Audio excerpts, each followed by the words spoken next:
জিহান, এই পিসিতে অরিজিনাল র্যামটা বাদ দিয়ে এই ডুপ্লিকেট র্যামটা লাগাই দে। আর শোন, এই ডুপ্লিকেট র্যামটা যে পিসিতে লাগাই দিব এটা তো কাস্টমার বুঝতে পারবে না, তুই কোনো টেনশন ছাড়াই এই র্যামটাই লাগাই দে। না ভাই, এই অন্যায় কাজ আমি করতে পারবো না। কাস্টমার আমাকে বিশ্বাস করে এই পিসিটা ঠিক করতে দিয়ে গেছে। আর ভাই, এই কাস্টমার আমার থেকে মাঝে মধ্যে পিসি ঠিক করে নেই, আমি তার সাথে 2 নাম্বারে কাজ করতে পারবো না। আপনার যদি কোনো কাস্টমার আসে সেই ক্ষেত্রে আপনি আপনার কাস্টমারের সাথে 2 নাম্বারে কাজ করতে পারেন, কিন্তু আমি এই কাস্টমারের সাথে 2 নাম্বারে কাজ করতে পারবো না ভাই। দোকানের মালিক কে, তুই না আমি? তুই তো দেখতেছি আমার কথাই শুনতেছিস না। আমার কাছ থেকে আপনি অন্য কাজ করে নেন, এই অন্যায় কাজ কিসের জন্য করে নিচ্ছেন? ভাই আমার পিসিটা কি ঠিক হইছে? হ্যাঁ ভাই, আপনার পিসি ঠিক হয়েছে। এই যে নেন ভাই আপনার পিসি। ভাই বিল কত হইছে? শোন, বল যে অরিজিনাল র্যাম লাগাই দিছি, এই র্যামের দাম বেশি 2000 টাকা, আর সার্ভিস বিল সহ 2500 টাকা চা। ভাই দেখেন, দয়া করে এইরকম অন্যায় কাজ করেন না। চুপ ভাই, আপনার এই পিসিতে অরিজিনাল র্যাম লাগাই দিছি, আর র্যামটার দাম একটু বেশি, সার্ভিস বিল সহ আপনি মোটেই 2500 টাকা দেন। আচ্ছা ঠিক আছে ভাই, দিচ্ছি। এই যে নাও ভাই 2500 টাকা। ভাই আপনি 2500 টাকা বিল দিচ্ছেন কি জন্য? আপনার এই কাজ করতে তো আমার তেমন পরিশ্রম হয়নি, আপনার কাজ তো 2000 টাকার মধ্যেই হয়ে গেছে। কেন, তোমার মালিকই না বললো 2500 টাকা বিল, সেই কারণেই তো দিলাম। আরে ভাই 2500 টাকা না, বিল হয়েছে 2000 টাকা। আপনি এই 500 টাকা নিয়ে চলে যান। ঠিক আছে ভাই, আপনি অনেক ভালো মানুষ, আপনার মধ্যে ইমান আছে, থাকেন ভাই, আসি।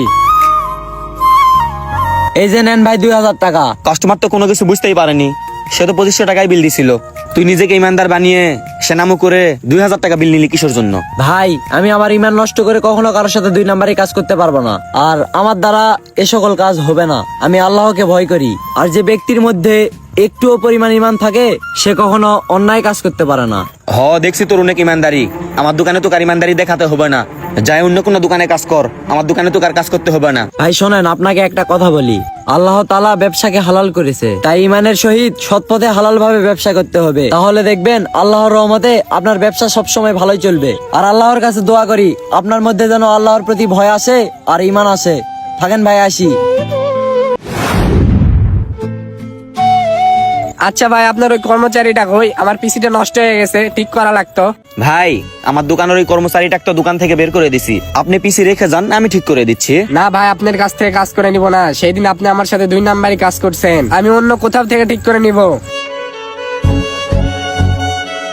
ভাই শোনেন, আজকে আপনাকে একটা কথা বলি, কখনো কোনো কাস্টমারের থেকে 10 টাকা বেশি নেওয়ার চেষ্টা করবেন না, কারণ কাস্টমার হচ্ছে দোকানের লক্ষ্মী। একদিন দেখবেন ওই কাস্টমার আরো 10 জন কাস্টমারকে আপনার দোকানে নিয়ে আসবে, আর আপনি এখন আমার কথা কিছুই বুঝতে পারবেন না।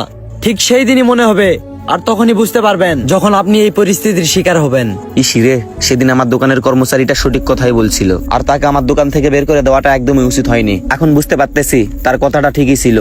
ভিডিওটি দেখে কি বুঝলেন? ভিডিওটির মাধ্যমে একটা জিনিসই বুঝাইতে চেয়েছি, আর সেইটা হলো ইমানের সহিত হালাল ভাবে সৎ পথে ব্যবসা করলে আল্লাহ তাআলা সে ব্যবসায় বরকত দেয়। তাই সবাই সৎ পথে হালাল ভাবে ব্যবসা করবেন, আরো কারণে দোকান থেকে কর্মচারীকে বের করে দিবেন না, কারণ ওই কর্মচারীর মাধ্যমে অনেক কাস্টমার আসে দোকানে।